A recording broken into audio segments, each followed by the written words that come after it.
ఒరే మనోజ్, ఆగరా మనోజ్. ముళ్ళు గుచ్చుకుంటారా? కింద పడిపోతారా? అక్కడ పావులుంటారా? ఒరే రామన్ చౌదరి వస్తున్నాడా? ముళ్ళకి భయపడలేదు, పాముకి భయపడలేదు. రామన్న చౌదరి పేరు వినగానే రాతిబొమ్మలా ఆగిపోయాడు. అవును, రామన్న చౌదరి చిన్నవాళ్లకి చిరుత పులి, పెద్దవాళ్లకు పెద్ద పులి. ఎవరితను? రాయలసీమ రామన్న చౌదరి తాతలు. వారి కాలంలోనే సీమను వదిలి ఈ ప్రాంతంలోనే స్థిరపడ్డారు. వేలాది ఎకరాలు సంపాదించి జమీందారులుగా ఖ్యాతి పొందారు. అందుకే రామన్న చౌదరిని అందరూ రాయలసీమ రామన్న చౌదరి అంటారు. గుమ్మం దాటవలసి వస్తే నల్ల చొక్కా వేసుకుని బయలుదేరుతాడు. వీధి గుమ్మాన్ని వదిలిపెట్టి పెరటి గుమ్మం వైపు నుంచే వెళతాడు. ఎందుకో? ఈమె సీతారత్నం. రామన్న చౌదరి అడుగులో అడుగు వేసి అతను మడుగులో దిగమంటే దిగే భార్య. తండ్రి కంటి చూపుతోనే సమస్తం అర్థం చేసుకునే పెద్ద కొడుకు మురళి. ఇతను ఇంజనీరింగ్ చదువుతున్న రెండో కొడుకు రఘు. తన భుజం మీదున్న జందం కంటే ప్రేమగా, స్నేహితంగా చౌదరిని ప్రేమించే ఒకే ఒక వ్యక్తి ఈ వెంకట శాస్త్రి. ఇంతమంది తనను ప్రేమించినా రామన్న చౌదరి మాత్రం భూమిని ప్రేమిస్తాడు. తన కండతో, తన అండతో, తన మొండితనంతో కావాలనుకున్న దాన్ని ఆక్రమిస్తాడు. కాదన్న వాళ్లను కాలరాస్తాడు. ఈ భూమి మొత్తం నాది అని ఒక మ్యాప్ వేయించుకున్నాడు. ఈ కనిపించే మ్యాప్లో 90% అతను ఇప్పటికే ఆక్రమించుకున్నాడు. ఈమె పేరు నాగసులోచన. ఈ ముసలమ్మ నాగసులోచనకు బామ్మ. వీళ్ళ 5 ఎకరాలను మాత్రం ఆక్రమించుకోకుండా వదిలిపెట్టాడు రామన్న చౌదరి. అంతేకాదు, నాగసులోచనకు అప్పుడప్పుడు డబ్బు సాయం కూడా చేస్తుంటాడు. ఇక మిగిలింది ఇదిగో ఈ సుబ్బారాయుడి 10 ఎకరాల పొలం. గుండె బలం తనకుందంటాడు. ఇతను పహిల్వాన్ పాపారావు తన 15 ఎకరాల పొలం రామన్న చౌదరికి ఇవ్వనని అడ్డం తిరిగాడు. ఈ సాంబశివరావు తనకున్న 30 ఎకరాల పొలం ఇవ్వనన్నాడు. ఏ పనైనా తెలివితో చెయ్యాలంటాడు ఇతను. ఇవన్నీ ఒకప్పుడు రామన్న చౌదరి తండ్రి పొలాలు. వీళ్లు కౌలుదారు. కౌలుదారి యాక్ట్ కింద వీళ్లు కోర్టుకెక్కి 15 ఏళ్లు గడిచాక గెలిచారు. అందుకే రామన్న చౌదరి కన్ను ఈ మన్ను మీద ఇప్పుడు పడింది. తన కుడి భుజం అన్వర్ని పొలం స్వాధీనం చెయ్యమని సుబ్బారాయుడు దగ్గరికి పంపాడు.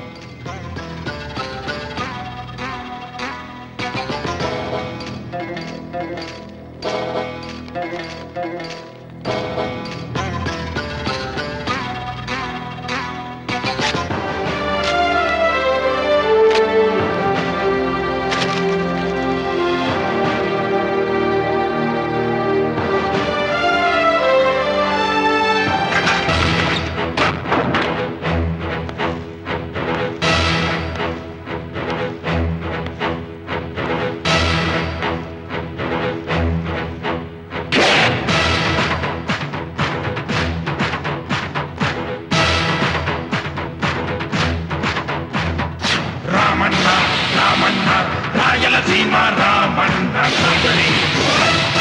రామన్న రామన్న రాయలసీమ రామన్న చౌదరి.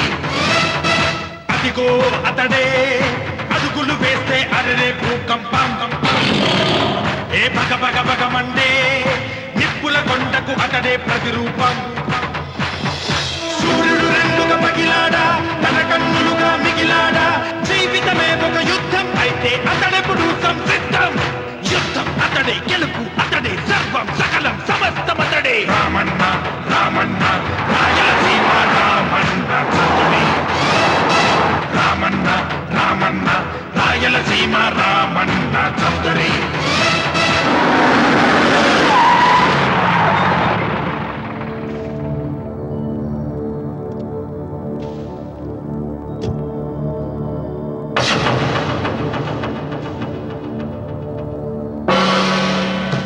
సుబ్బారాయుడు, రామన్న చౌదరి గారు వచ్చారు.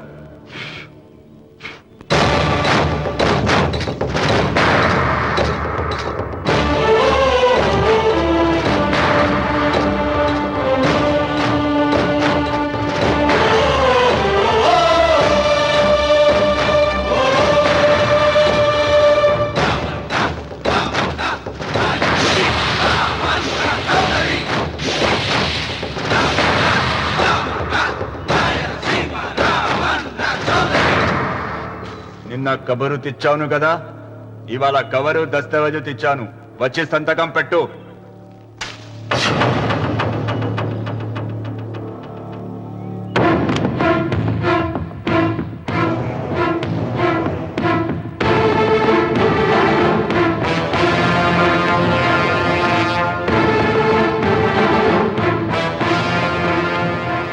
వెయ్యనా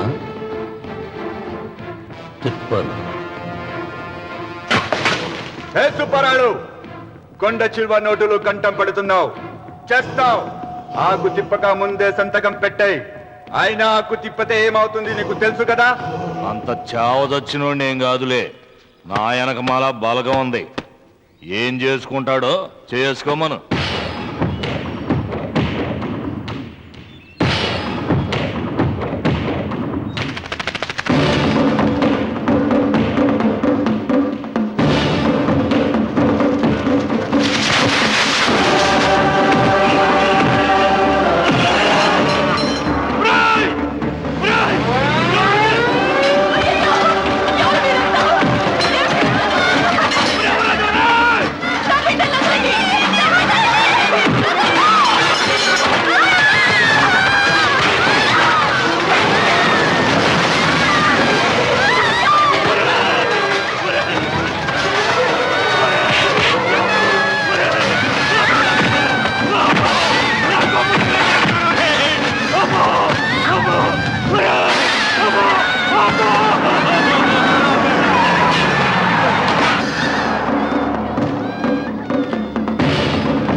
అయ్యా, నోటికడుగు నాశనం చేయొద్దయ్యా, వద్దయ్యా, నీకు దండం పెడతానయ్యా. నీకు చేతులున్నది మాకు దండం పెట్టడానికి కాదురా, దస్తావేజుల మీద సంతకం పెట్టడానికి కూడా. అన్వర్, పెడతానయ్యా, 2 రోజులు గడిపియండి. నిన్న జరిగింది మర్చిపోను, నేడు జరగాల్సింది వాయిదా వేయను. రేపు జరగబోయే దాని గురించి ఆలోచించను. ఈ రామన్న పాదం తాకగానే ఈ భూమి నా సొంతం. సంతకం పెట్టు.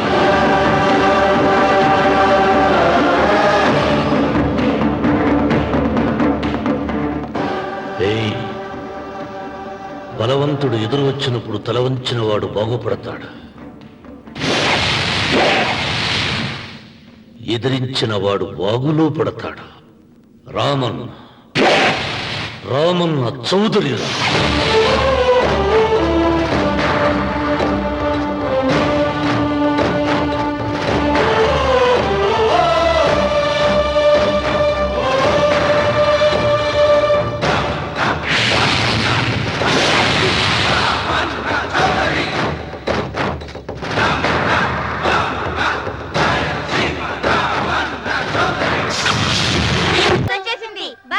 బస్ ఎక్కకుండా ఎలాగమ్మా తప్పిపోయారు? టీచర్, గ్రామం చూడడానికి వచ్చాం. ఇక్కడున్న అందాల్ని మాత్రమే కాదు, ఒక మంచి మనిషిని కూడా చూసాం. అడుగో అతనే. అంకుల్ బాయ్, మీరు మా శ్రీ విద్యానికేతన్కి తప్పకుండా రావాలి. వచ్చేసా. ఏంటమ్మా రాఖీ రెడీయా? నీదే ఆలస్యం. తోడపట్టకపోయిన ప్రతి సంవత్సరం మర్చిపోకుండా కడుతున్నావమ్మా. దీర్ఘ సుమంగళి భవ. మంచి మట్టి గాజులు వేయించుకోమ్మా. ఈ పేదవాడు నీకు ఇంతకన్నా ఇచ్చుకోలేడు. మట్టి గాజులు ముత్తైదికి శుభం అన్నయ్య. అవును, ఈరోజు పూజ బాగా భారీగా చేసావమ్మా. ఎందుకని అడుగుతున్నావు? నిన్న మీ ఆయన ఇంత పాపం చేశాడు. ఆయన వస్తున్నారు. ఏరా వెంకన్న, ఇందాకటి నుంచి ఆకాశవాణి వార్తలు వినిపిస్తున్నాయి. నన్ను చూడగానే టక్కున కరెంటు పోయిందేమిటి? నువ్వు మమ్మల్ని మాట్లాడిస్తే కదా. తప్పుకోమ్మా. అంతేనా? పొద్దున్నే తపాలా మోసిన సంగతి నాకు తెలిసిపోయిందని భయం. నేను తప్పాలా మోసానా? ఏం చేయలేమ్మా. వీడి గురించి నేను ఏమైనా చెప్పానా? ఇంతకు ముందే కదా అన్నయ్య ఆయన ఇంత పాపం చేశారన్నా. అయ్యో, దేవుని ముందైనా నువ్వు అబద్ధం చెప్పగలవేమో గాని మీ ఆయన ముందు నువ్వు అబద్ధం చెప్పలేవు. వెంకన్న, సీత చేత రాఖీ ఎందుకు కట్టించుకున్నావు? నా చెల్లెలి కాపురం బాగుండాలని. మరి నువ్వు అన్న జీవితం చల్లగా ఉండాలని కోరుకున్నావా? కోరుకున్నానండి. ఏం కోరుకున్నావు? వాడు గులాబీ తోట ఎండిపోయిందని తెలుసా? ఇదిగో సీత, రాఖీ కట్టించుకున్న చేత్తోనే ఈ డబ్బులు వాడికి. రాముడు, గులాబీ తోట ఎండిపోయిందని నాకెలా తెలుసు అనేగా. నా కన్ను నాకు కావలసిన పొలాన్నే కాదురా, నా ఆత్మీయుల కష్టాలు కూడా చూస్తుంది. టిఫిన్ తిను. మురళి, రఘు ఎక్కడ? ఒరే రఘు, ఒరే ఇంతసేపు ఎక్కడికి వెళ్ళవరా?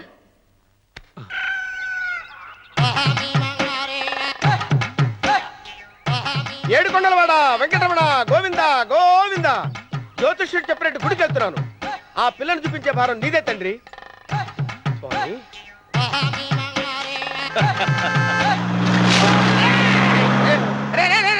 దరిద్రుడా, కడుపు అన్నం తిన్నావా, గడి తిన్నావరా?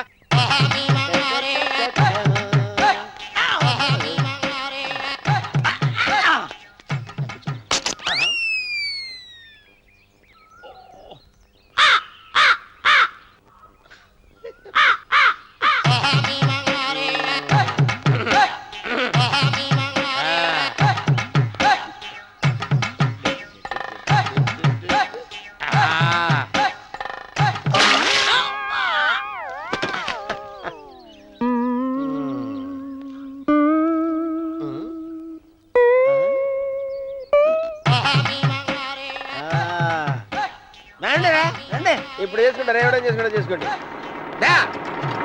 రండి మొత్తం రండి, ఎంతమంది వచ్చినా బయలుదేరి ఈసారి రండి. వెళ్ళిపో, చంపేసి ఏమైందిరా నీకు? ఏం చెప్పమంటావు బాబు? పైనుంచి కిందకి ముద్రపోతున్నా పెళ్లి కాలేదు. పక్క ఊళ్ళో పేరెంటాల తల్లి ఆలయం ఉందంట, అక్కడికి పెళ్లి కాని వాళ్ళే వెళ్ళాలంట. అక్కడికి వెళ్తే లట్టక్కన పెళ్లి అయిపోద్దంట. అయితే మాత్రం గుడికి ఏ అవతారంతో వెళ్తావా? ఏం చెప్పమంటారు బాబు, అదంతా పెద్ద కథలే. ఉన్న బట్టలు మొత్తం పాడైపోయినాయి, మిగిలింది ఒకటే జత, అది సంచిలో పెట్టుకున్నా. అక్కడికి వెళ్ళేసి అయితే నేను వస్తాను, పద. మీరెందుకులే బాబు, మీకు 1000 ఎకరాల పొలం ఉంది, అంటే 1 కోటి మంది అమ్మాయిలు దొరుకుతారు. నిజమే, చెట్టంత మనిషిని చెలువుకి పంపుతున్నారు తప్ప శోభనం గదులకు పంపాలని పెద్దానికి తెలియటం లేదు. ఒరే ఒరే అన్నవరం, నేను పేరెంటాల తల్లి గుడికి వస్తాను, తీసుకెళ్తావా? ఇంకా ఆలస్యం ఎందుకు బాబు, పదండి.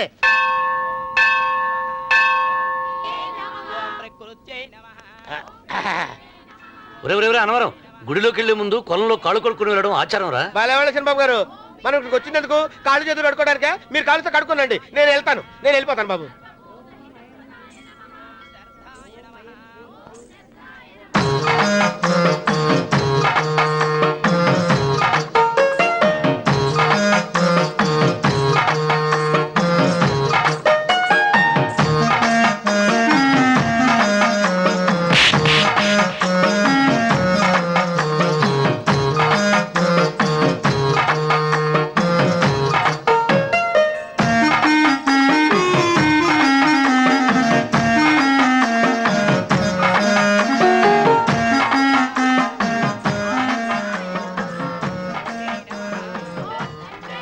అమ్మా తల్లి, ఏంటమ్మా ఈ అన్యాయం?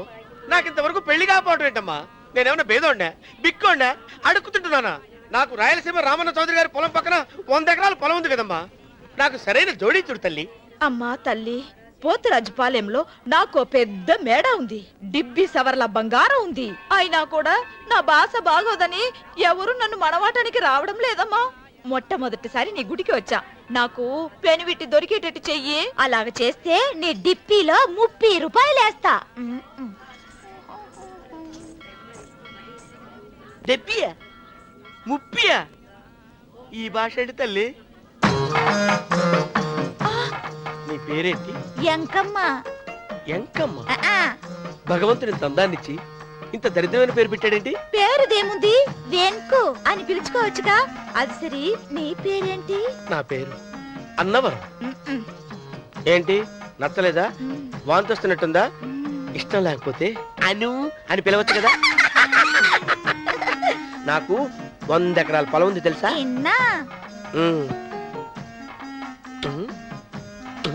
ఏంటి? నన్ను పెళ్లి చేసుకుంటావా? మంగళారం నన్ను చూసుకోవడానికి పోతిరాజుపాలెంలో ఓ పెద్ద మేడ ఉంది కదా, అక్కడికి రా. మిగతా విషయాలు గుళ్ళో మాట్లాడుకుంటే ఏం బాగుంటది, అక్కడ మాట్లాడుకుందా. వస్తాను.